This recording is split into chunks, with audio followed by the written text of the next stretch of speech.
L'enseignement de la langue corse est-il menacé par la réforme du baccalauréat? C'est en tout cas ce qu'affirment haut et fort les membres de la majorité et de l'exécutif territorial.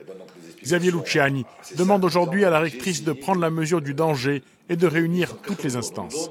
D'un point de vue global, c'est un manque évident d'attractivité pour les élèves qui, depuis la maternelle, suivent un cursus bilingue et qui se retrouvent donc dans un entonnoir au bac avec des épreuves dévaluées en termes de coefficients, des options qui disparaissent ou des options qui sont mises en concurrence avec les langues anciennes, par exemple. Aujourd'hui, 98% des 6e suivent des cours de corse. Ils ne sont que 58% en 5e et 20% au lycée. Ce phénomène d'entonnoir pourrait s'accentuer car la valeur stratégique du corse va baisser avec la réforme. Concernant les options, seuls comptent les points au-dessus de 10 pour le corse. Pour le latin ou le grec, les points au-dessus de 10 sont multipliés par 3.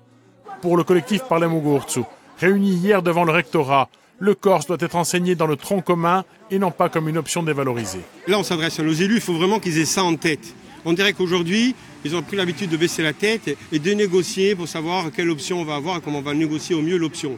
Mais on parle toujours d'options. Et donc le corse est toujours déprécié, le corse est toujours mal considéré et on veut qu'il soit mis dans le socle commun à parité avec les autres langues. Interrogée le mois dernier, la rectrice d'académie avait annoncé avoir obtenu la création d'une spécialité corse auprès du ministère.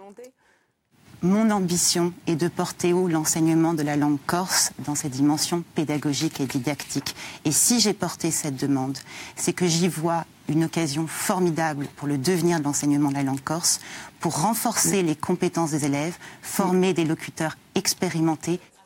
La polémique enfle. Sur Twitter, Jean-Guy Talamogne estime que 45 ans de combat sont mis à mal. Selon nos informations, une rencontre est prévue lundi entre les services du rectorat et ceux de l'exécutif territorial.